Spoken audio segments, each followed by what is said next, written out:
Okay जी, आगाज़ करते हैं आज के लेक्चर का। कल ये सवाल हमने शुरू किया था तो आज इसको कंप्लीट करते हैं।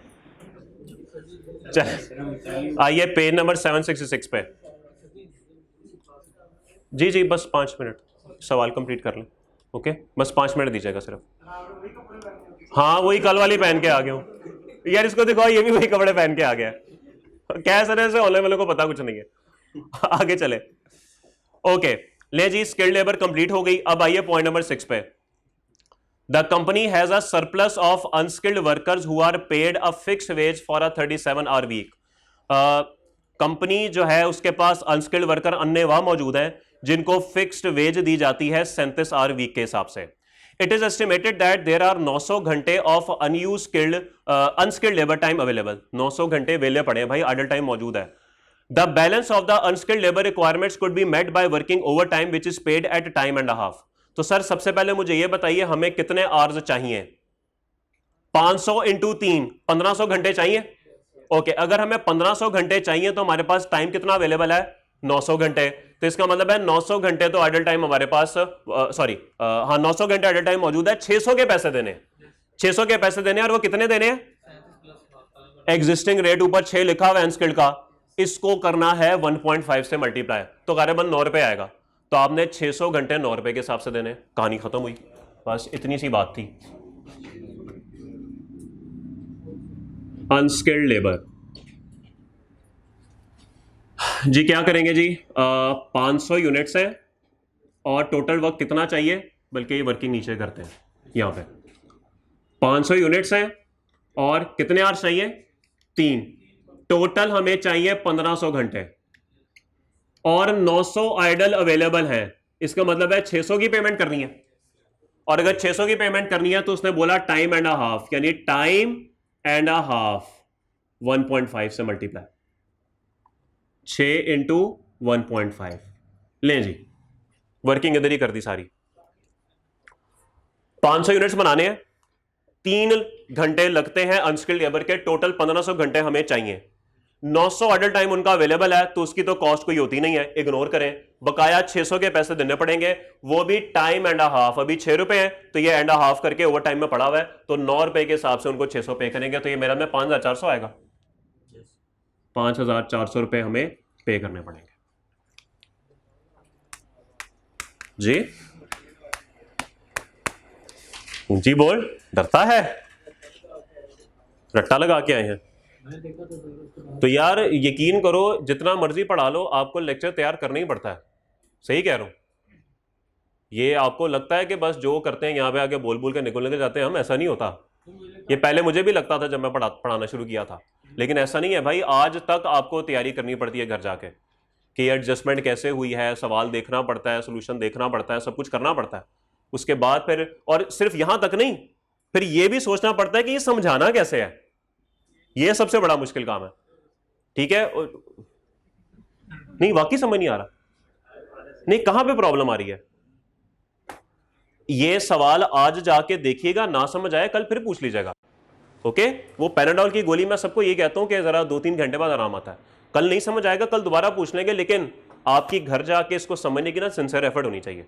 बस ये मेरी आपसे रिक्वेस्ट है। मैं कल आपको दोबारा समझा दूंगा, मैं सवाल दोबारा करा दूंगा। और बताएं यार, बड़ा टाइम लेक्चर 71 क्या कर रहा है यार। चल आगे चले जी। Is equal to, bracket is equal to, ये मुश्किल सवाल है मेरे लिए। इसकी मैं तैयारी बड़ी कोशिश करता हूं पर होती नहीं है जी। चले चले जल्दी चले भाई, सवाल खत्म करना है। The company absorbs production overheads by a machine hour rate. This absorption rate is ₹22.5 per hour, of which 8.75 is for variable overheads. ले जी, 8.75 वेरिएबल ओवरहेड्स का हमारे से रेलेवेंट ये है, हमें बाकी का नहीं चाहिए, हमें सिर्फ 8 से 75 चाहिए। And the balance is for fixed overheads, ignore. If production of product B22 is undertaken, it is estimated that an extra of ₹4,000 will be spent on fixed cost। बहुत ही शराफत से उसने इंक्रीमेंटल फिक्स कॉस्ट दे दी, तो लिख दें incremental fix cost 4,000। अभी तक variable overhead का rate वैसे का वैसे ही पड़ा है, हमने इस्तेमाल नहीं किया। Spare machining capacity is available and each unit of B22 will require 2 hours of machining time in the manufacture using the existing equipment. वो कह रहे हैं हमारे पास मशीन मौजूद है, उसी से काम चलाएंगे, तो रेलेवेंट कॉस्ट ऑफ मशीनरी जो भी आपको मैंने पढ़ाना है इसके बाद वो बात इग्नोर हो गई, कोई जरूरत नहीं है। लेकिन हर यूनिट पे 2 मशीन आवर्स लगेंगे, क्या यही वेरिएबल ओवरहेड नहीं होते? 2 मशीन आवर ऐसे ही है। तो सर हर यूनिट पे लगेंगे 2 मशीन आवर, जरा गौर कीजिएगा, 500 यूनिट्स हैं और हर यूनिट पे 2 मशीन आवर लग रहे हैं और एक मशीन आवर का रेट उसने आपको दे दिया 8.75। तो कभी कभार वो सवाल में वेरिएबल ओवरहेड को लिंक कर देता है लेबर के साथ, आज उसने मशीन के साथ लिंक कर दिया। बताइए 87 8750 variable FOH. In addition, special finishing machines will be required for 2 weeks to complete B22. खास मशीन चाहिए होगी हमें 2 हफ्ते के लिए। These machines will be hired at a cost of 2650 per week and there will be no overhead associated with their use. तो sir इस project के लिए ना एक स्पेशल मशीनरी हायर करनी पड़ेगी 2 हफ्ते के लिए, जिसका रेंट है 2650 पर वीक। क्या करना चाहिए? अवॉइडेबल होगी ना, अवॉइडेबल होगी तो अवॉइडेबल है तो रेलेवेंट है, नहीं करेंगे प्रोजेक्ट तो नहीं लगेगा। अब प्रोजेक्ट कर रहे हैं तो ये कॉस्ट करनी पड़ेगी, तो hire of machinery, hire of machinery 2650 into 2, एक हफ्ते का 2650 है, 2 का इंटू 2। बताइए अब बोलिए 5300 5300 जी बिल्कुल अवॉइडेबल है। आप ना प्रोजेक्ट करें, नई मशीन हायर करनी पड़ेगी, नहीं समझा, नहीं हायर करनी पड़ेगी। 2 क्यों है सर? 2 हफ्ते का है ना लिखा हुआ है। Special finishing machine will be required for 2 weeks, 2 हफ्ते, एक हफ्ते का रेंट 2650 है। ओके मेरे भाई, नहीं बोलेंगे। और आखिरी पॉइंट आ गया जिसका सबको इंतजार था, cash spending of 3250 has been incurred already. माजी की कॉस्ट, संक कॉस्ट इग्नोर, अब तो इग्नोर करना भी आ गया आप लोगों को, लेवल हो गया आप लोगों का। On development work for production of B22 it is estimated that before production of B22 begins another rupees 1750 will have to be spent on development। बोलिए क्या करूं 1750 का? बिल्कुल ऐड कर देंगे, क्योंकि ये प्रोजेक्ट नहीं होगा तो नहीं लगेंगे ऐसे, और होगा तो लगेंगे। तो डेवलपमेंट कॉस्ट बन गई 1750 की।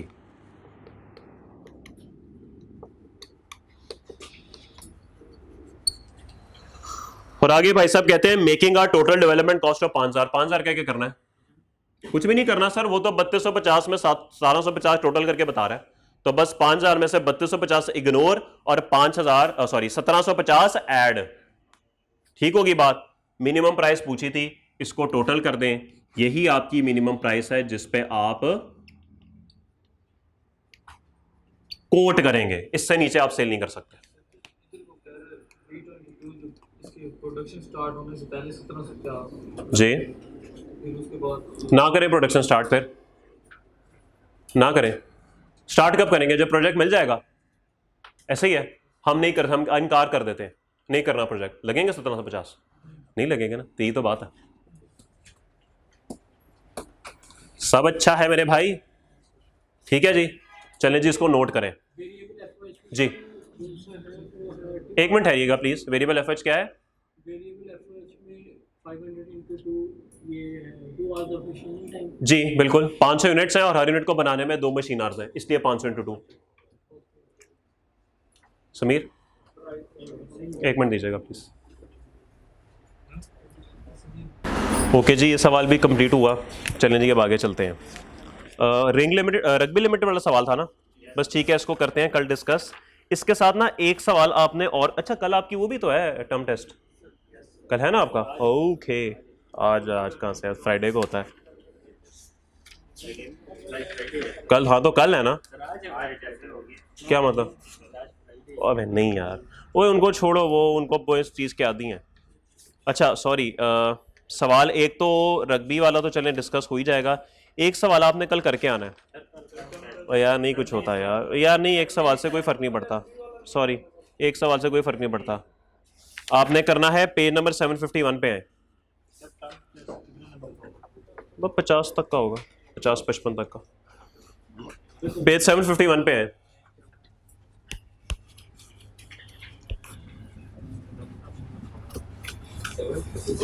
जी, हुनरमंद हमदर्द, ये हालात है हमारे। हुनरमंद, ये सवाल आपने कल करके आना है, एक ही सवाल है बस। ओके, ये सवाल और जो रग्बी वाला सवाल है, ये दोनों सवाल कल इंशाल्लाह हम क्लास में करेंगे। ओके, अब आपके साथ एक रेलेवेंट कॉस्ट ऑफ मशीनरी है, वो डिस्कस करनी है, और साथ मैंने आपके साथ डिस्कस करना है जी एक सवाल और, बस ठीक है। ओके, बात करते हैं जी रेलेवेंट कॉस्ट ऑफ मशीनरी की, कि अगर मशीनरी आप खरीदेंगे, या सॉरी खरीदेंगे नहीं, मशीनरी अगर किसी प्रोजेक्ट में चाहिए होगी तो उसकी रेलेवेंट कॉस्ट क्या है।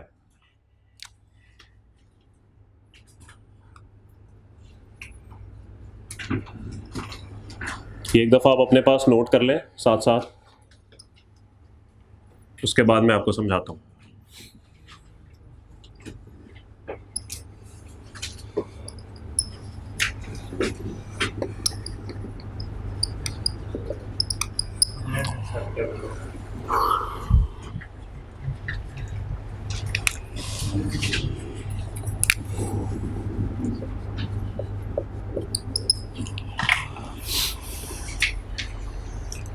या चाय ज़रा इनके लिए।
ये नोट करें, फिर मैं आपको एक्सप्लेन करता हूँ।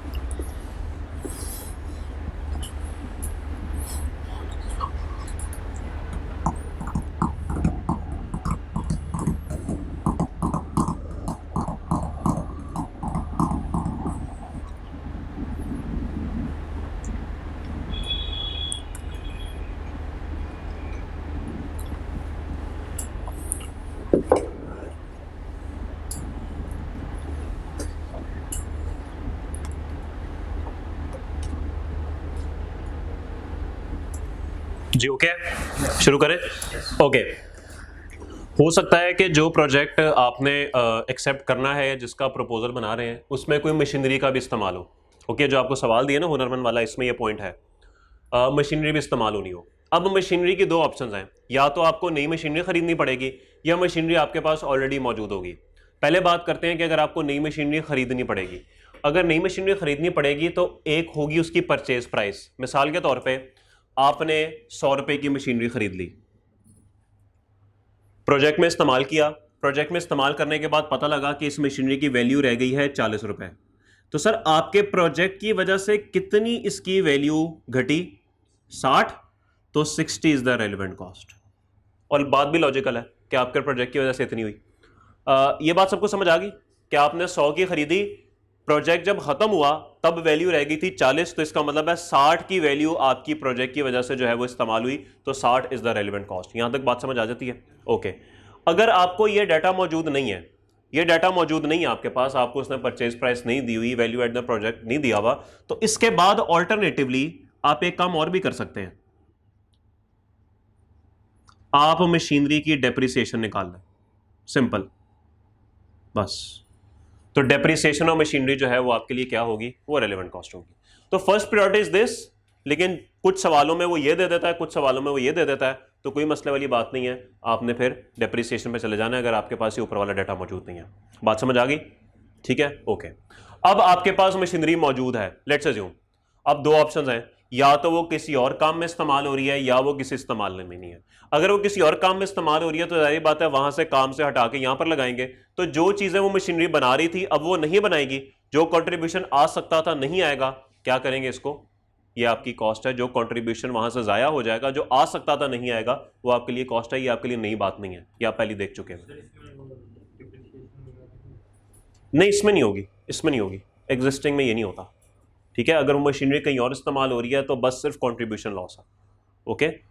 क्योंकि आपका प्रोजेक्ट नहीं भी होगा ना तो मशीनरी तो इस्तेमाल हो रही है, डेप्रिसिएशन तो चार्ज हो रही है उसकी, ठीक है, डेप्रिसिएशन चार्ज हो रही है, आपका प्रोजेक्ट हो या ना हो, इसलिए वो इररिलेवेंट हो जाती है। यहां पर आइए, अब मशीनरी बेकार पड़ी है घर में, ठीक है, एग्जिस्टिंग वैल्यू, वही बात, सेम वही वाली बात कि अभी वो कितने की सेल हो सकती है, मिसाल के तौर पे भी 50 रुपए की सेल हो सकती है, क्योंकि एग्जिस्टिंग वैल्यू से मुराद ये है कि एग्जिस्टिंग कितने की सेल हो सकती है, वो इस तरह का डाटा सवाल में देता है। लेकिन जब आप प्रोजेक्ट में इस्तेमाल करेंगे, मजीद इस्तेमाल होगी, मजीद वैल्यू गिरेगी, लेट्स अज्यूम अब वो 30 की बिक सकती है, इसका मतलब है कि आपके प्रोजेक्ट की वजह से इस पे 20 रुपए का इंपैक्ट आया, 20 इज द रेलेवेंट कॉस्ट। घर में होता है ना, दादाजी की पुरानी गाड़ी खड़ी हो सकती है, 1,70,000 मांगते हैं उसका, लेकिन फिर आप कहते हैं नहीं यार इसको जरा ना शादी पे जरा डेकोरेट करना है, आपने इस्तेमाल किया, पता लगा अब तो ये 30 पे आ गई है, तो 40,000 रुपया डिक्लाइन हुई आपकी इस प्रोजेक्ट की वजह से, तो सर ये 40,000 रुपया इज द रेलेवेंट कॉस्ट। ठीक है, बात समझ आ गई, रेलेवेंट कॉस्ट क्लियर हो गया। अब यहां पर आपको मशीनरी का, चलें जी, अब आपकी जो 4 रेलेवेंट कॉस्ट थी, एक थी मटेरियल, वो भी क्लियर हो गया, लेबर वो भी क्लियर हो गया, और ओवरहेड्स भी हमारा क्लियर हो गया, और ये आखिरी बात थी मशीनरी की, ये भी क्लियर हो गई। बाकी बातें आपने जो इसमें लिख रही हैं डेप्रिसिएशन वाली वो लिखें, फिर हम एक सवाल की तरफ जाते हैं, लेकिन इस सवाल के अंदर ना मशीनरी का जिक्र कहीं नहीं है। ये सवाल मैं आपको सिर्फ से करवा रहा हूँ ताकि मुझे पता नहीं क्यों फील हो रहा है कि अभी थोड़ी सी ना ज़रा कमी है रेलिवेंट कॉस्टिंग में, तो ज़रा एक थोड़ा सा सवाल ना और कर लेते हैं, बाकी 2 सवाल इंशाल्लाह कल और हो जाएंगे तो ज़रा चीज़ें बेहतरीन हो जाएंगी। तो करें नोट ये, फिर अगला सवाल शुरू करते हैं।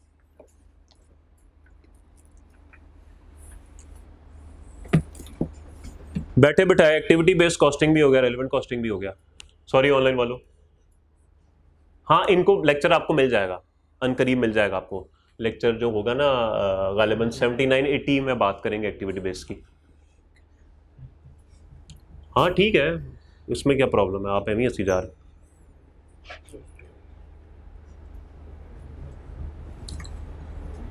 कहाँ तक बात पहुंचेगी सर ये कि 110, 115, 102, 103 कहाँ तक पहुंचेंगे हम, कहाँ तक नॉट आउट पहुंचेंगे हम?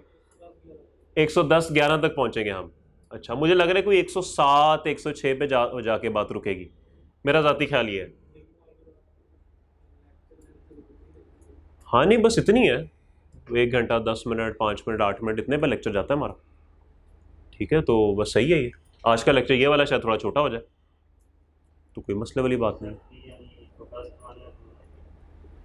इरादा तो 31 जुलाई तक, मैं आपका कोर्स तो 31 जुलाई से पहले ही खत्म हो जाएगा आपका, लेकिन उसके बाद मैंने आपको 3 पेपर करवाने हैं लेटेस्ट वाले, पूरे पेपर, वो हमने क्लास में डिस्कस करने हैं। पूरे पेपर 9 सवाल होते हैं उसके अंदर, तो रोज के कोई 3 सवाल ही हो पाएंगे, तो इसका मतलब है एक पेपर चलेगा 3 दिन, तो 3 पेपर चलेंगे 9 दिन, तो वो 9 दिन तो उसमें चले जाएंगे, तो इसका मतलब है कोर्स हमारा कोई 20-22 के लगभग खत्म हो रहा होगा, उसके बाद हम वो सारे सवाल कर रहे होंगे ना, तो इसका मतलब है सारे टॉपिक्स रिवाइज हो रहे होंगे। तो ये 3 पास्ट पेपर मैंने आपको करवाने हैं क्लास में, समवेयर अराउंड 2020। और बताएं हमारा रह क्या गया पीछे, अब रेलेवेंट कॉस्टिंग भी कल खत्म हो जाएगी, उसके बाद अब हमारे पास रह गया जी वेरिएंस एनालिसिस, और वेरिएंस एनालिसिस के साथ होता है जी स्टैंडर्ड कॉस्टिंग, ये 2 इकट्ठे हैं, एक चैप्टर ये हो गया, और स्टैंडर्ड कॉस्टिंग आधे घंटे में मैं करा दूंगा आपको, वो इसके साथ ही होता है। और इसके बाद प्रोसेस कॉस्टिंग और joint and by product costing, बस यही 4 रह गए ना, इसके अलावा तो कुछ नहीं रह गया हमारा। तो ये 10 और 10 20 दिन की मारेंगे, तो मेरे ख्याल में 71 91 92 पे जाके आपका ये खत्म हो जाएगा। बाकी जो हमारे आगे 10-12 लेक्चर बचेंगे उसमें हम पास पेपर कर रहे होंगे, कुछ बातें कर रहे होंगे इस तरह की। शटडाउन भी रहता है, सॉरी वो तो बीच शटडाउन डिसीजन, उस पर भी आधा दिन लगेगा। फर्दर प्रोसेसिंग तो प्रोसेस कॉस्टिंग के बीच में ही कवर हो जाएगा, उसी के अंदर कवर हो जाएगा। हाँ वो साथ ही कवर होंगे ना, वही जब आप वो कर लेंगे तो आप वापस उधर आएंगे। खैर एनीवेज चलें जी, आइए सवाल पे। तो बेफिक्र रहें, इजी होके चलें। बस मेरी आपसे रिक्वेस्ट है कि तैयारी शुरू कर दें, तैयारी शुरू कर दें। कम से कम एक एक पास पेपर 3-3 दफ़ा होना चाहिए, ये मेरी आपसे रिक्वेस्ट है। 3-3 दफ़ा हाथ से लिख के जब तक नहीं करेंगे पेपर में जाने से पहले, तब तक ना ज़रा हालात थोड़े डाउन ही रहते हैं। जी जी सर, फुल फ्लैज पास पेपर, ये किताब के अंदर जो टॉपिक के एंड पे दिए हुए ना, चैप्टर के एंड पे, वो पास पेपर्स वो सारे के सारे होने चाहिए कम से कम 3 दफ़ा। एक दफ़ा तो कर लिए होंगे आपने, मैं उम्मीद कर रहा हूं कि जब चैप्टर खत्म होता है ना तो उसके सारे सवाल आप लोग कर लेते हैं। मैं उम्मीद कर रहा हूं कि उसकी थ्योरी भी आप पढ़ लेते हैं, उसकी एग्जांपल्स भी आप कर लेते हैं, सारे प्रैक्टिस भी कर लेते हैं, सारे पास पेपर भी कर लेते हैं, सारे क्वेश्चन बैंक भी कर लेते हैं। और आपके चेहरों की मुस्कुराहट, आपकी नज़रों का झुकना इस बात की तरफ इशारा है कि मैं झूठ बोल रहा हूं। और अब आपके चेहरों की हंसी यह बता रही है कि आप बिल्कुल भी शर्मिंदा नहीं है। ऐसे ही है? No sir. क्वेश्चन 2 पे आइए, पेज 749। ओ खुदा का वास्ता है पढ़ना शुरू कर दें, अब कैसे समझाएं आपको। Question 2 page 749। और पढ़ेंगे तो मुल्क से बाहर जाएंगे ना। अब वो देखो कितना मोटिवेट हुआ है। ये बात सर ने काम की है। ओ खुदा के बंदे, मुल्क की खिदमत कर, क्या बाहर जा रहा है तू? हमारा मुल्क, सॉरी नहीं हम पाकिस्तान की, हमारे मुल्क की, या तू बात को और लिखकर चला ले जाता। क्वेश्चन 2 वैसे कौन से मुल्क जाएगा मेरा भाई? कौन सा? अभी कैमरा बंद होता है ना, एक बात सुनाता हूं, बड़ी मजेगी। JB Limited is a small specialist manufacturer of electronic components and much of its output is used by the makers of air, ओ यार इस जिंदगी में क्या जहाज ही है, makers of aircraft for both civil ठीक है, one of the few aircraft, बस ठीक है ना, बस आगे चले। One of the few aircraft manufacturers has offered a contract to JB Limited for the supply over the next 12 months of 400 identical components। तो हमने 400 components बनाने हैं, number of units आ गए 400। The data relating to the production of each component is as follows। थोड़ी सी कहानी इसने लिखी हुई है, रिक्वायर्ड पढ़ लेते हैं। State whether or not the contract should be accepted and support your conclusion with appropriate figures for presentation to management। Sameer एक मिनट दीजिएगा।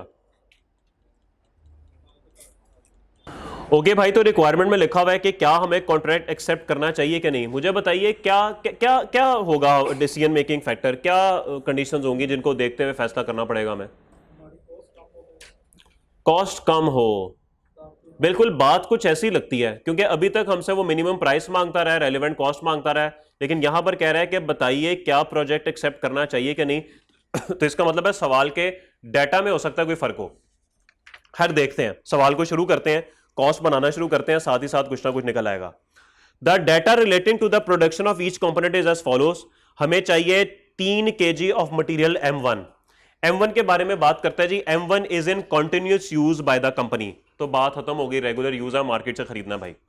1000 kg are currently held in stock. Sir सवाल ये मुझे चाहिए कितने? 403, मुझे चाहिए 1200। 1200 चाहिए ना। 1200 में से 1000 स्टॉक में है, लेकिन मसला यह है कि वो भी तो रेगुलर यूज में ही है। क्या ख्याल है? तो इसका मतलब है 1200 के 1200 खरीदने ही पड़ेंगे।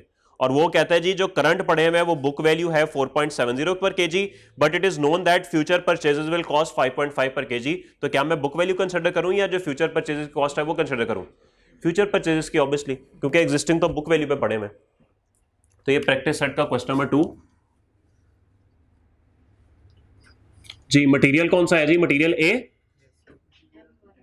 M1, sorry material M1। हमें चाहिए जी 400 यूनिट्स बनाने हैं और एक यूनिट को बनाने के लिए 3 kg चाहिए, तो 1200 चाहिए। 1000 पड़े हैं लेकिन वो भी रेगुलर इस्तेमाल में है, तो वो भी मार्केट से खरीदना पड़ेंगे। और कीमत क्या है? 5.5। बोलिए बोले अब छोड़ दें चाहे कैलकुलेट कर लें 6600। सब अच्छा है भाई, आगे चलें। 2 kg ऑफ मटेरियल P2 चाहिए जी। आइए अगले सफे पे। 1200 kg of material P2 are held in stock. मुझे चाहिए कितना भाई? 400 इंटू 2, मुझे 800 चाहिए। तो इसका मतलब है सारे का सारा स्टॉक में मौजूद है। देखना यह है रेगुलर यूज है या नॉट इन रेगुलर यूज है। The original cost of this material was ₹4.3 per kg। Ignore. But as the material has not been required for the last 2 years। Sir पिछले 2 साल मुझे इसकी जरूरत महसूस नहीं हुई। It has been written down to 1.5 per kg scrap value, और इस वक्त इसकी स्क्रैप वैल्यू है 1.5। तो इसका मतलब है सेल कितने का कर सकता हूं? 1.5। तो क्या मतलब बनता है इसका? इसका मतलब यह बनता है कि अगर यहां पे मैं वर्किंग 1 बनाऊं मटेरियल P2 की, तो सबसे पहले मेरे पास एक ऑप्शन है कि इसको सेल कर दिया जाए। 400 इंटू 2 800 बनेंगे। 800 kg है ना। 800 kg कितने का सेल होगा 1.5 के हिसाब से? सर ये 1200 रुपए आपको मिल सकते हैं। एक ऑप्शन तो ये है। The only foreseeable alternative use is as a substitute for material P4। Sir substitute के तौर पे भी इस्तेमाल हो सकता है, तो हायर ऑफ देखना पड़ेगा। But this would involve further processing cost of 1.6 पर kg। The current cost of material P4 is 3.6 पर kg। ये तो वैसी बात होगी जो अभी डिस्कस की थी। इसका मतलब ये है कि अगर सब्स्टिट्यूट की तरफ जाएंगे तो क्या करना पड़ेगा जी? कितने का P4 है भाई? 3.5 3.6। सर ये 3.6 जो है ना खर्चा, ये आपका बच सकता है। ऐसे ही है ये खर्चा आपका, सॉरी सीधे तरीके से भी आते हैं, बाद में बात करेंगे। ये 3.6 का आएगा, बताइए 2880। लेकिन सर कुछ ना कुछ कॉस्ट तो आपकी भी लगेगी ना। कितनी है? 1.6 बोलिए। 1280। तो नेट करके बताइए। 1600 लें जी। तो भाई अगर आप इस मटेरियल को यहां से उठाकर यहां पे ले आएंगे ना, तो फिर क्या होगा? क्या होगा? ये बच जाएगा, ये लग जाएगा। देखें, सुने सुने बात को जरा ध्यान से समझें। आप इस P2 को उठा के प्रोजेक्ट में लेकर आ रहे हैं, इसका मतलब है P4 मार्केट में क्या होगा? वो बोले मार्केट से खरीदना पड़ेगा ना, तो ये कॉस्ट लग जाएगी। कॉस्ट हो गई, ओके। 1.6 1280, ये अब लगना था, नहीं लगेगा क्योंकि आपने प्रोसेस करना था ना। अब प्रोसेस तो होगा नहीं, तो इसका मतलब भाई ये लगना था, नहीं लगा तो बचत हो गई। खर्चा हो गया, बचत हो गई। बात समझ आई? खर्चा हो गया, बचत हो गई। बात समझ आ गई है? तो इसका मतलब है 1600 हायर लेते हैं हम, तो हायर इज 1600, तो 1600 is the relevant cost for material P2। ये बात समझ आ गई ना? बिल्कुल पिछले वाले सवाल की तरह सेम वैसे ही है कि जो खर्चा आपने प्रोसेसिंग करके करना था अब नहीं करेंगे तो वो लेस हो जाएगा, वो इनकम की हैसियत अख्तियार कर लेगा। और दूसरा अब खर्चा हो जाएगा क्योंकि अब मार्केट से खरीदना पड़ेगा आपको, तो वो खर्चा हो गया आपका। तो दोनों में से जो ज्यादा नुकसान होगा वो आप क्या करेंगे? अपनी कॉस्ट बना लेंगे। It is estimated that part number 678 could be bought for ₹50 each. तो सर अगर पिछले पे आए तो 1 पार्ट नंबर 678, एक पार्ट लगता है इसके अंदर 50 ईच, तो मैंने 400 बनाने हैं भाई। पार्ट नंबर 678 क्या करेंगे भाई? 400 इंटू 50, बोलिए बोले 5 4 20, 20,000 लेंगे। 20,000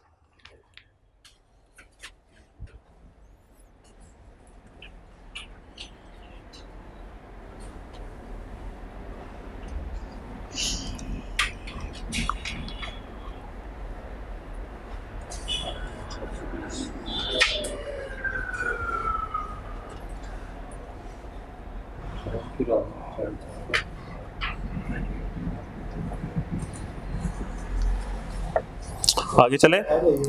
okay, labour requirements. Each component would require 3 hours of skilled labour and 5 hours of semi skilled. An employee possessing necessary skills can be hired for ₹8 per hour। ले जी, 3 स्किल्ड आवर चाहिए, 5 semi skilled चाहिए, और एक जिस employ के पास skill है वो 8 पर घंटे के हिसाब से आ सकता है। The semi skilled workers are at present idle. तो सर सेमी स्किल्ड की बात शुरू कर रहा है, इसका मतलब है स्किल्ड वर्कर को 3 घंटे चाहिए, बोले तो 1 यूनिट बनाने के 3 घंटे, तो 400 के लिए 400 इंटू 3, और 1 आर कितने का है, 8 पर आर का है। तो ये देखें स्किल्ड 400 यूनिट्स बनाने हैं और 1 यूनिट को बनाने के लिए 3 घंटे, तो 1200 घंटे आ गए, और 1 घंटे का आपने कितना पे करना है, 8। ले जी बताएं, बोलिए। 9600। सर 400 यूनिट्स बनाने हैं, ओके। लेबर के second point, sorry first point में लिखा हुआ है each component would require 3 hours of skilled labour, तो टोटल 1200 घंटे हो गए। और दूसरी लाइन में लिखा हुआ है कि 8 पर आर के हिसाब से पे होता है, तो आ गया जी। सेमी स्किल्ड की बात अब करने लगा है। The semi skilled workers are at present idle, वेले बैठे हुए, वेले बैठे हुए, and there is an agreement with the union that in such circumstances they will be paid their normal rate of ₹5 per our. वेले बैठे रहेंगे तो हम उनको ₹5 पर आवर पे करते रहेंगे। मुझे बताइए हमारे प्रोजेक्ट का क्या इंपैक्ट है इसके अंदर? कुछ भी नहीं है। वो बैठे हैं, वेले वेले बैठे हैं तो काम कर लेंगे, पैसे तो उनको वही पे करने हैं, कोई इंक्रीमेंटल तो पे नहीं ना कर रहे हैं। कोई इसने बताया भाई 5 से ऊपर ले जाएंगे, हम नहीं करेंगे। नॉर्मल लिखा हुआ है उसने साथ, नॉर्मल रेट है, या तो उसने लिखा होता ना कि जी ओवर टाइम रेट देंगे हम उनको, तो मैं ओवर टाइम वाली कॉस्ट को यहां पे ऐड कर देता, तो अब कुछ भी नहीं करना। तो इसका मतलब है सेमी स्किल्ड तो वैसे ही वेले बैठे हुए, आइडल टाइम अवेलेबल है, इस प्रोजेक्ट की वजह से कोई कॉस्ट पे नहीं करनी पड़ेगी, कोई कॉस्ट नहीं है सेमी स्किल्ड की। जी हाँ जी, लिखना लाजमी है, आपने डिस्क्लोज तो करना ना, डिस्क्लोज तो करना पड़ेगा मेरे दोस्त। और वो आ गया जिसका सबको इंतजार था, overhead. JB limited absorbs overhead by machine hour rate currently ₹20 per hour, अभी 20 पर आ रहा है, of which 7 is for variable overhead. हमें तो वेरिएबल चाहिए होता है, 13 वाला फिक्स्ड ओवरहेड हमने इग्नोर करना होता है भाई, ठीक होगी बात। तो हम क्या कंसिडर करेंगे, हम 7 कंसिडर करेंगे। Fix cost will increase for the duration of the contract by 3200। जब तक कॉन्ट्रैक्ट होगा फिक्स कॉस्ट 3200 से बढ़ जाएगी जी। क्या करूं, ये करना पड़ेगा,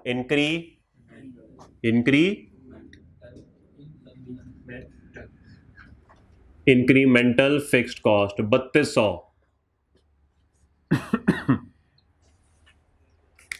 ठीक है भाई, ओके मैन। अभी वेरिएबल कॉस्ट वाली बात वहीं की वहीं है। स्पेयर मशीन कैपेसिटीज अवेलेबल, कोई नई मशीन नहीं खरीदनी पड़ेगी भाई, स्पेयर अवेलेबल है। डरे उस दिन से जिस दिन वो कहेगा spare machine capacities not available, फिर मशीन जरूरत पड़ेगी और ये फ्लो चार्ट आपका एप्लीकेबल हो जाएगा, फिर देखना पड़ेगा न्यू मशीनरी एग्जिस्टिंग, फिर सारी बातें आप करेंगे। हुनरमंद में इंशाल्लाह बहुत हुनरमंद बन के आएंगे। हमदर्द, ओके मेरे दोस्त, हमदर्द वाला सवाल, हुनरमंद लिमिटेड 751। लेकिन ये सवाल आपने करना है, ये सवाल आप करेंगे ना तो रेलेवेंट कॉस्टिंग जो है ना जरा सही तरीके से ना आप लेवल हो जाएगा, आपका जज़ब हो जाएगी, आप इसमें जज़ब हो जाएंगे, मुझे तो ये लगता है। Okay, and each component would require 4 machine our. ले जी, हर कंपोनेंट में 4 मशीन आवर चाहिए, तो ठीक है जी, टोटल 400 यूनिट्स बनाने हैं, हर कंपोनेंट में 4 मशीन आवर आ गए, टोटल आर आ गए, और रेट क्या है भाई 7 भाई, 13 फिक्स का है, बोलिए 11,200।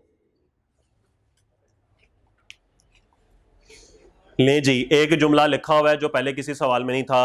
A price of 145 per component has been suggested by the large company which makes aircraft. तो इसका मतलब यह है कि जब हमसे पूछ रहा था ना प्रोजेक्ट करना चाहिए कि नहीं, ये पूरी कॉस्ट निकल आई। इस कॉस्ट को अब सेल प्राइस के साथ कंपेयर करेंगे। अब देखिए इसका टोटल बताएं मुझे, टोटल कॉस्ट बताएं कितनी बनती है।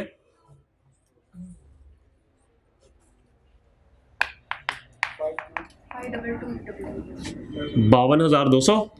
ले जी, ये आ गई टोटल कॉस्ट। अब रेवेन्यू से ज्यादा होना चाहिए ना, तभी प्रोजेक्ट एक्सेप्ट करेंगे। हमें कितने पैसे दे रहा है पर एयरक्राफ्ट, वो सॉरी पर कंपोनेंट, वो 145। 400 कंपोनेंट्स 145 के हिसाब से, बोलिए ओ मैन 58,000। तो कितने का फायदा हो रहा है, कितने का फायदा हो रहा है 5,800। लें जी, 5,800 का फायदा हो रहा है, तो बस ठीक है, प्रोजेक्ट कर सकते हैं आप, प्रपोजल एक्सेप्ट करें। इसके आगे 6 जीरो और भी होंगे ना, उसमें आपको उसने नहीं उलझाया। ठीक है, इसके आगे 6 जीरो लगाएं। उफ, 6 अरब रुपया, एक अंडरपास बन जाता है इतने में।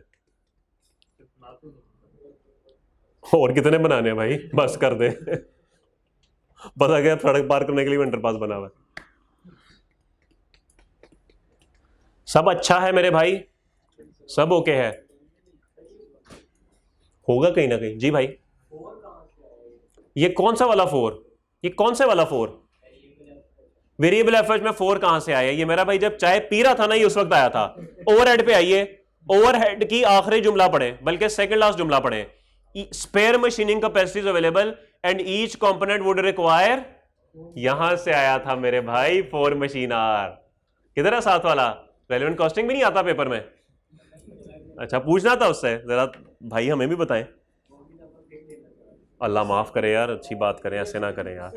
वैसे हरकतें तो उसकी ऐसी हैं, लेकिन कोई बात नहीं, अच्छे की उम्मीद रखा करें, इंशाल्लाह अच्छा होगा। अच्छे अच्छे लोग आएंगे, स्टूडेंट, पेपर, आई कैप, उन लोगों की बात हो रही है। आप पता नहीं किस तरफ की बात ले जाते हैं।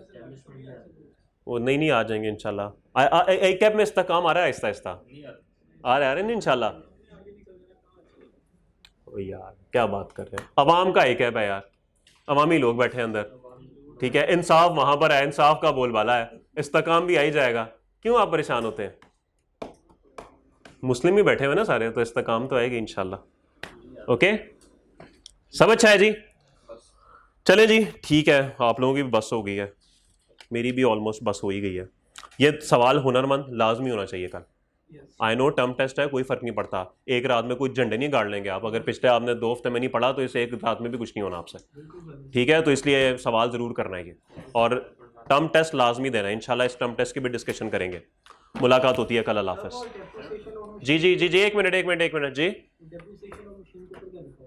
ऑल्टरनेटिवली, यार तू ऐसे सवाल क्यों करता है मेरे से यार, तू अजियत देता है मुझे यार। चले नहीं पूछ। ओके, अल्लाह हाफ़िज़।